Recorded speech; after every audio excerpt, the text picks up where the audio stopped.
고린도전서 6장 소송 문제와 자유를 남용함에 대하여서 고린도 교회는요,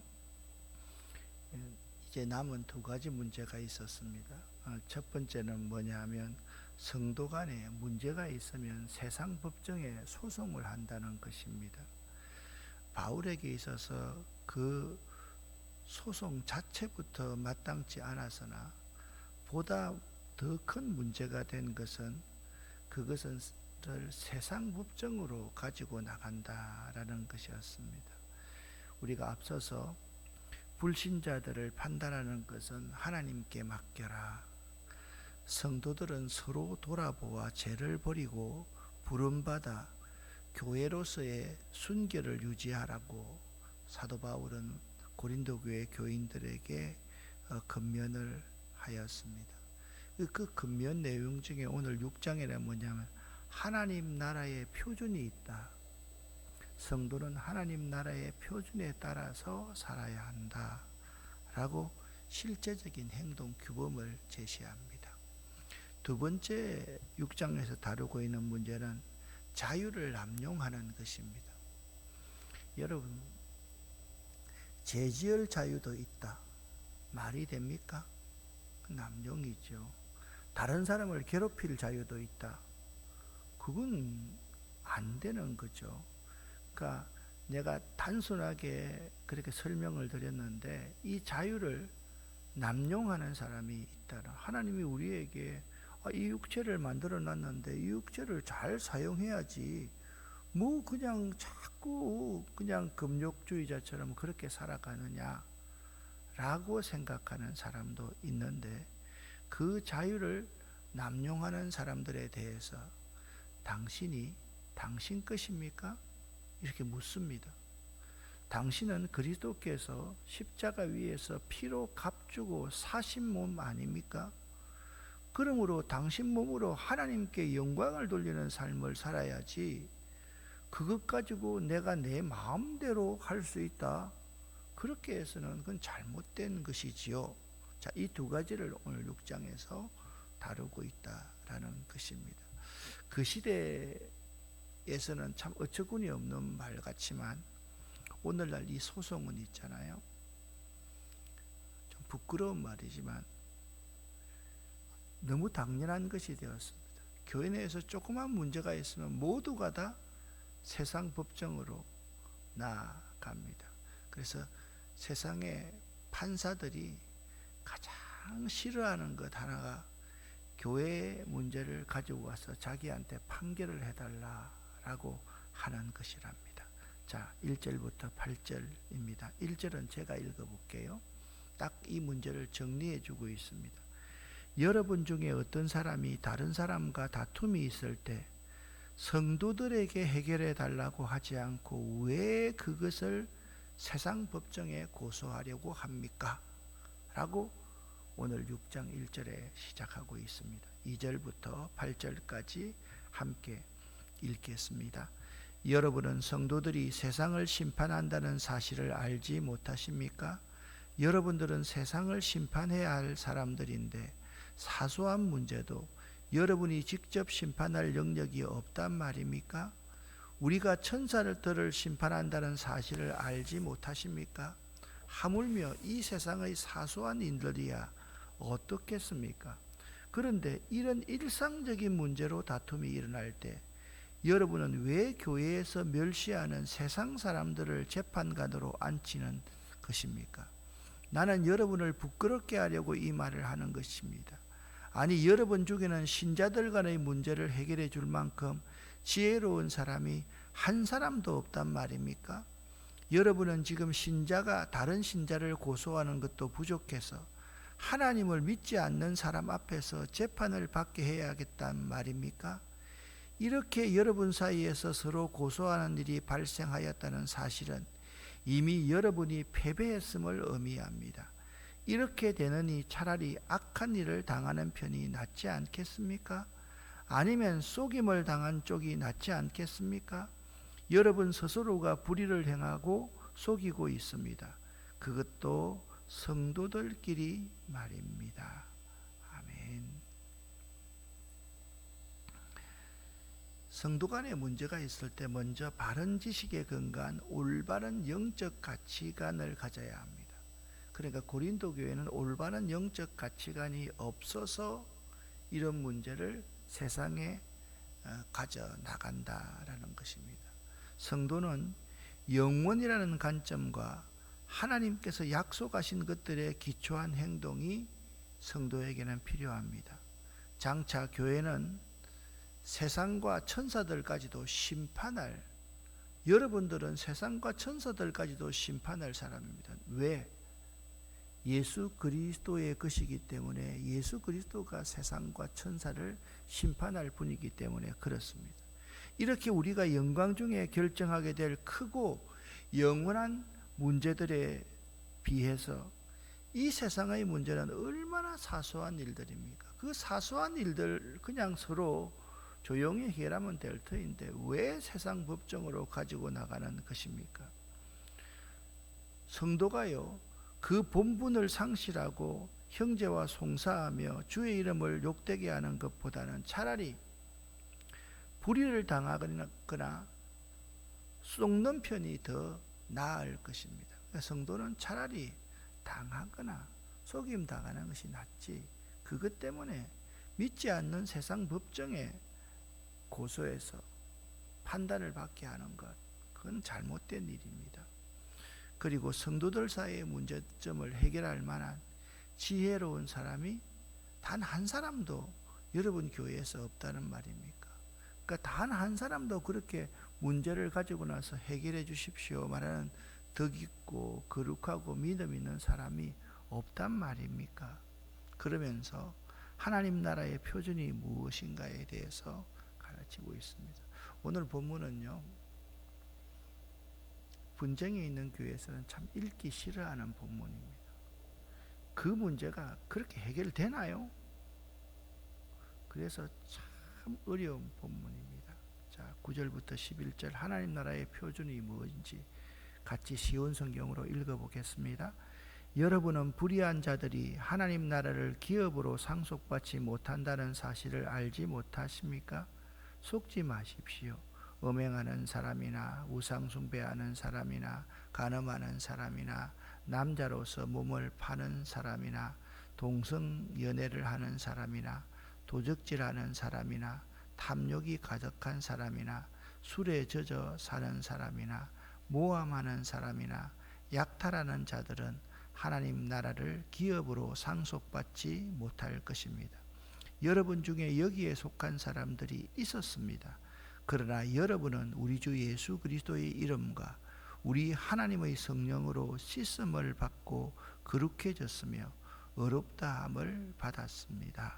아멘. 11절을 해석하겠지만 여러분이 예수를 주로 그리스도로 받아들인 그 순간 여러분은 여러분의 것이 아니기 때문에 이전에 이런 일을 행하는 사람, 하나님 나라를 상속받지 못할 사람이 있었지만 이제는 여러분들은 죄를 씻음받은 사람이고 거룩한 사람이고 의롭다함을 받은 사람입니다 라고 말하고 있다라는 말씀입니다.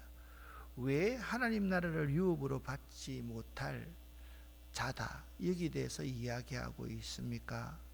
그는 미혹을 받기 때문에 그렇습니다. 그래서 그들이 타락하여서는 안 되기 때문에 그렇습니다. 왜 그렇다고 말씀을 드렸습니까? 마지막 절에 그 말씀 나와 있지 않습니까? 여러분은 죄 씻음 받은 사람이고 거룩하게 된 사람이고 의롭게 된 사람이기 때문에 여러분은 지금 미혹을 받고 있습니다. 그 미혹에서 벗어나야만 합니다 라고 말하고 있습니다. 고린도 교인들은 죄악의 생활에서 구원받았음에도 다시 거기로 돌아가려는 유혹을 받고 있었으며 그들 중에 얼마는 인간은 죄인 아닙니까? 그래서 당연히 그런 것도 할 수 있는 자유가 있습니다 라고 핑계거리를 삼고 있다는 거예요. 여러분, 말씀을 드렸습니다. 우리가 죄 지을 자유는 없습니다. 다른 사람을 괴롭힐 자유는 없습니다. 여러분, 힘 있는 사람이 힘 없는 사람을 압제할 자유는 없습니다. 그것을 말씀하고 있는 겁니다. 그러므로 바울은 먼저 하나님 나라를 유업으로 받지 못할 자들의 죄 목록을 기록하고 있습니다. 어떤 사람이었습니까? 음행하는 사람, 우상 숭배하는 사람, 간음하는 사람, 그리고 동성애하는 사람, 남창들, 도덕질하는 사람, 탐욕이 가득한 사람, 술에 찌들려 사는 사람. 그래서 여러분들 이거 알아야 됩니다. 술을 먹어야 되나 먹지 않느냐 그게 아니라 하나님 나라를 유업으로 삼지 못할 자들이 가운데서 술에 젖어 사는 사람들, 그리고 모함하는 사람, 약탈하는 사람, 특별히 있잖아요. 힘세다고 힘있다고 가난하고 불쌍한 사람들, 약탈하는 사람들, 이런 사람은 하나님 나라를 기업으로 받지 못할 사람들입니다. 그러면 그것을 두 번씩이나 강조하고 있는 것입니다. 두 번째, 왜 하나님 나라를 유업으로 받지 못할 자들의 목록까지 제시하면서 그렇게 말씀하고 있느냐? 하나님의 은혜를 상기하기 때문입니다. 하기 위해서입니다. 여러분이 누굽니까? 예수 그리스도가 십자가 위에서 여러분을 죄를 씻기 위해서 돌아가셨고, 여러분을 어렵게 하셨고, 여러분을 거룩게 하셨습니다. 그 하나님의 은혜를 잊어서는 결코 안 됩니다. 이렇게 하여 바울은 죄를 지으며 이 세상의 일들로 믿음의 형제끼리 송사하는 것이 절대 옳지 않음을 훈계하고, 더 나아가 은혜 받은 자로서 합당한 삶의 자세를 가다듬게 하려 했던 것입니다. 제가 노회에서 재판국장도 오래전에 해봤습니다. 근데 참 어려운 거는 교회 내에서 서로 갈등이 생기면요, 해결책이 없어요. 이게 이제 왜 없느냐? 사단이 사후에서 다 서로를 조정하기 때문에 옳은 사람도 조정하고 안 옳은 사람들은 저것들하고 함께하면 안 돼, 내쫓아야 돼. 이 사람들은 우리는 절대 못 나가. 그러니까 뭐 그건 답이 없죠. 그래서 참 오전에는 어떤 사람이 예배를 드리고 예배 드리는데 복도에서 또 예배 드리고 이런 경우가 참 있습니다. 참 부끄러운 일입니다. 근데 이 세상에 송사하는 사람들은요, 이 교회당 밖에다가 큰 프랭카드를 겁니다. 사뿐히 절여밟고 가시옵소서. 지나가는 모든 그 사거리에 있는 교회가 있잖아요. 큰 교회가 프랭카드를 걸어놓고 우리 싸웁니다, 우리 사랑 없습니다, 그렇게 하는데 하나도 부끄럽게 여기지 않습니다. 이 성도는요, 새로운 피조물이며 새로운 출생을 한 본성을 가지고 있는 사람입니다. 그것은 옛생활을 깨뜨릴 때 가능한 것입니다. 우리는요, 죄 짓지 않을 수는 없습니다. 하나님 나라를 유업으로 받을 사람이 죄를 짓지 않을 수는 없지 않습니까? 어렵게 되는 것은 예수 그리스도를 믿어서 하나님 나라를 유업으로 받기 때문에. 그런데 중요한 것이 있습니다. 우리 자신은 우리의 삶을 통해 구원받은 자의 모습을 드러내는 삶을 살아야 하기 때문에 그런 다툼은 결코 하나님 앞에 유익하지 못하다, 공동체에 유익하지 못하다, 그렇게 말씀하고 있습니다. 성도는 자유를 얻은 몸입니다. 그런데 그 자유는 주님 안에서만 얻은 자유입니다. 그 사실을 강조하고 있습니다. 참 12절 13절은 너무나도 중요한 말씀이니까 여러분 꼭 외워둬야 될 말씀입니다. 같이 한번 읽어보겠습니다. 내게는 무엇이든지 할 수 있는 자유가 있다. 이것은 여러분이 내세우는 표입니다. 맞습니다. 하지만 모든 것이 다 유익한 것은 아닙니다. 내게는 무엇이든지 할 수 있는 자유가 있다고는 하지만 나는 어떤 것에 의해서도 제재를 받지 않을 것입니다. 음식은 배를 채우기 위해서 있고 배는 음식을 위해 있다. 이것도 여러분이 내세우는 표입니다. 그러나 하나님께서는 언젠가 이 모든 것을 필요 없게 만드실 것입니다. 우리의 몸은 음행을 위해서 있는 것이 아니라 주님을 위해 있으며 주님은 우리 몸을 위해 계십니다. 아멘. 믿는 성도는 예수님 때문에 자유하게 된 사람이 맞습니다. 성도의 자유란 자신이 기뻐하는 일을 행하는 데 있어서 자유하게 되는 것을 의미하는 것이 아닙니다. 성도가 누려야 될 자유는 결코 방종이 아니며 죄를 지을 자유는 없다는 사실을 알아야만 합니다. 따라서 바울은 가장 중요한 한 가지 원칙을 제시합니다. 같이 한번 두 번째 줄을 읽어보겠습니다. 모든 것이 내게 가하나 다 유익한 것이 아니요. 아멘. 12절에 나와 있는 거죠. 즉 법적으로는 가능한 일입니다. 해도 유익하지 못할 때, 덕이 되지 못할 때 그 성도의 행위는 틀린 것입니다. 성도는 자신의 신분과 신앙과 소망을 생각하여 무엇이 가능한지 뿐만 아니라 무엇이 유익한지도 고려해야 하는 것입니다. 자, 두 가지입니다. 무엇이 가능한지도 생각해야 되고, 그러니까 죽일 자유는 없습니다. 죄 지을 자유는 없습니다. 아무리 그렇다 하더라도 무엇이 유익한지, 하나님의 영광을 위해서 맞는지, 무엇이 교회 공동체에 유익한지를 생각할 줄 아는 사람이 성도다라고 말씀하고 있습니다. 자, 그 예로서 음식 문제를 제기합니다. 모든 것이 가하나 그 자유를 득되게 사용하기 위해서는 그것에 사로잡혀서는 안 됩니다. 육적의 소욕을 만족시켜서는 안 됩니다. 자, 고린도 교회에 어떤 문제가 있었습니까? 모든 시장에 나오는 고기들이 다 이단 신전에 들여지고 나서 그걸 뒤로 빼서 나와서 사용하고 있었습니다.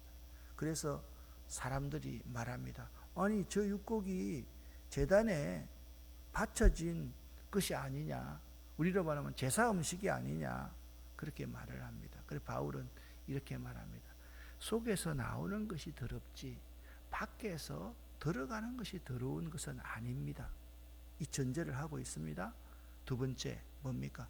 어떤 사람이 아니, 당신은 예수 믿는 사람인데 왜 그런 거 먹지요? 라고 말하면 내 입에서 이런 말이 나와서는 안 됩니다. 아니, 속에서 나오는 것이 더럽지 밖에서 들어가는 것이 더럽습니까? 그렇게 말하면 안 됩니다. 그 사람이 신앙의 덕을 위해서 이 사람이 시험이 받을 수 있구나, 그 사람 앞에서 그리고 그것을 먹지 않도록 해야 됩니다. 이게 진정한 성도의 생활입니다. 지금 그 말을 하고 있는 것입니다. 오늘 결론적으로 14절부터 20절까지 여러분은 하나님께서 값을 치르고 산 몸입니다 라고 말씀하고 있습니다. 14절부터 20절까지를 쉬운 성경으로 읽어보겠습니다. 하나님께서 주님을 살리셨으니 그분의 능력으로 장차 우리도 살리실 것입니다. 여러분의 몸이 그리스도의 지체인 것을 알지 못하십니까? 그렇다면 내가 그리스도의 지체를 떼어내 장녀와 한 몸으로 만들 수 있겠습니까? 그럴 수 없습니다. 장녀와 결합하는 사람은 장녀와 한 몸이 된다는 것을 알지 못하십니까? 성경에 두 사람이 한 몸이 될 것이다 라고 기록되어 있습니다. 하지만 주님과 연합하는 사람은 주님과 영적으로 하나가 됩니다. 음행을 멀리 하십시오. 사람이 짓는 모든 죄들은 몸 밖에서 일어나는 것이지만 음행하는 사람은 자신의 몸에 죄를 짓는 것입니다. 여러분의 몸은 하나님께 받은 것이며 여러분 안에 거하시는 성령의 성전이라는 사실을 알지 못하십니까? 여러분은 여러분 자신의 것이 아닙니다. 여러분은 하나님께서 값을 치르고 산 몸입니다. 그러므로 여러분의 몸으로 하나님께 영광을 돌리십시오. 아멘. 그러니까 예수 그리스도와 상관이 없는 사람이면 그런 짓 해도 나쁘다고 말하면 됩니다. 그런데 우리가 다 믿는 성도들 아닙니까? 믿는 성도들은 그렇게 살면 안 되지요 라고 이야기하고 있는 것입니다. 우리 몸은 주님을 위한 것입니다. 성도의 몸은 거룩함에 이르는 도구가 되어야 하고 결코 제약의 도구가 되어서는 안 되는 거. 이게 굉장히 중요하죠. 성도가 마약상의 두목이 되면 되겠습니까? 성도가 전당포 해가지고 그냥 사람들 돈놀이 해가지고 이자놀이 해가지고 사람들 힘들게 하는 사람이 되어서는 되겠습니까?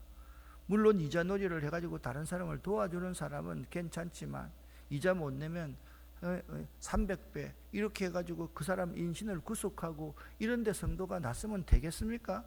성도는요, 주님을 위한 삶을 살아야지 제약의 도구가 되어서는 안 됩니다 라고 말씀하고, 여기에 모든 게 다 포함되어 있는 거예요. 마약이나 모든 인신매매하는 거나 다 포함되는 것입니다. 특별히 권력을 얻어가지고 가난하고 불쌍한 사람을 압제하고 독재하고 이런 것들 안 된다는 거예요. 제약의 도구가 되어서는 안 된다라는 거예요. 왜? 우리는 그리스도와 연합된, 자 보세요. 여기서 말하는 장녀는 어떤가? 오늘날 몸 파는 여자 같은 존재가 아닙니다. 더 위에 있는 존재입니다. 제단의 신전에서 일하는 여성들입니다. 그 제단에 가면 그들과 한 몸이 되는 거예요. 이건 알고 보면 굉장히 우상숭배보다 더한 짓을 그렇게 하고 있는 것입니다. 성도들은 주님의 보혈의 공로로 하나님께로부터 받은 바 우리 가운데 계신 성령의 전입니다. 성령의 전에서, 거룩한 전에서 죄를 지어서는 되겠습니까? 라고 말씀하고 있습니다. 하나님의 성전은 항상 거룩하게 유지되어야 됩니다. 여기서 하나님 성전이 뭡니까? 우리 몸입니다. 그리스도가 중심에 들어와 있기 때문에. 그래서 항상 거룩하게 유지되어야 되고, 성도의 몸은 하나님이 거하시고 하나님이 사용하시기에 적합하도록 늘 순결하게 보존되어야만 하는 것입니다. 성도는 몸으로 하나님께 영광 돌리는 존재입니다. 그런데 이 몸을 더럽게 가꾸지 않고 항상 주님이 사용하실 때 사용하지 못하도록 녹슬게 만들어 놓아서는 안 된다라는 것입니다. 우리의 몸은 우리의 사유가 아닙니다. 사사로운 존재가 아닙니다.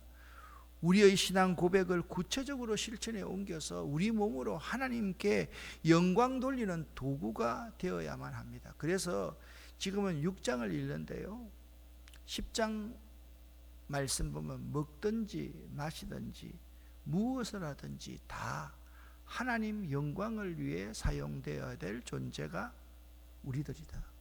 고린도전서 10장 31절 말씀이죠. 그러므로 바울이 음행을 피하라고 경고하는 것은 너무나도 당연합니다. 왜? 내 몸이 내 겁니까? 내 건 내 마음대로 사용하면 문제가 안 되지요. 바로 주님이 피로 값주고 산 몸이기 때문에 우리 몸을 함부로 다루어서는 안 된다는 거예요. 그러면 여러분 두 가지 다 이제 해결이 됩니다. 송사의 문제도 마찬가지입니다. 여러분 모두가 다 주님의 것입니다. 제가 이 설교를 하니까 우리 성도 중에 한 분이 이제 교회를 잘 안 나오시는 분이 그러더라고. 목사님, 교회에 무슨 일이 있습니까? 그러더라고. 그래서 가만히 생각을 해보니까 교회에 무슨 일이 있습니까? 그래서 이제 이런 설교를 하니까 꼭 무슨 일이 있어가지고 목사님이 있잖아요, 이런 문제 가지고 설교하는 줄 알고 생각을 하는 것 같아요. 그런 거 아니지 않습니까? 성경을 강해하는 가운데서 그렇습니다. 우리 모두는 다 누구 것입니까? 그리스도의 것입니다. 이 교회는 주님의 것입니다.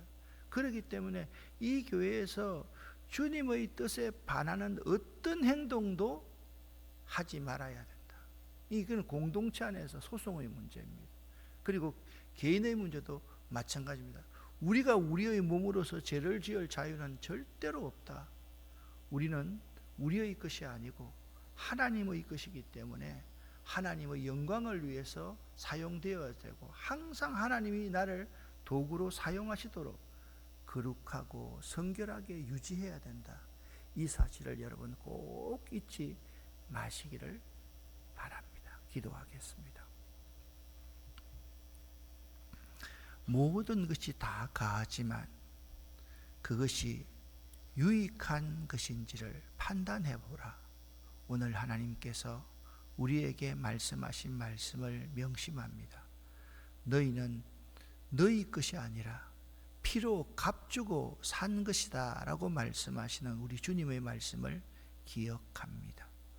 광복절날 하나님, 우리가 조국과 민족을 생각하면서 오늘은 이제 일본이 아니라 저 북녘 땅을 생각합니다. 하나님, 독재정권 공산주의 치하에서 압제당하고 있는 저 탄광에 가 있고 참 어려운 감옥에 있는 그들에게 찾아가셔서 그들을 위로하여 주시고 어서 빨리 그들을 해방시켜 주시옵소서. 공산주의자들은 죄 지을 자유도 있다. 우리가 힘이 있으니까 힘 있는 자로서 당연히 압제할 자유도 있다고 생각하는 자들인데 하나님, 그 자유의 남용을 하나님께서만 해결할 수 있습니다. 우리 기도할 뿐이오니 저 북녘 땅의 동포들을 불쌍히 여겨 주시옵소서. 이 새벽에 우리가 기도할 때 하나님 우리와 함께하여 주시옵고 우리의 기도에 응답하여 주시옵소서.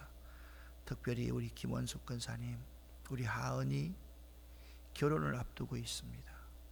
하나님, 귀한 우리 하은이 하나님이 결혼식을 축복해 주시고 하나님, 놀라운 하나님의 은혜로서 저희들이 믿음으로 살아갈 수 있도록 역사하여 주시옵소서.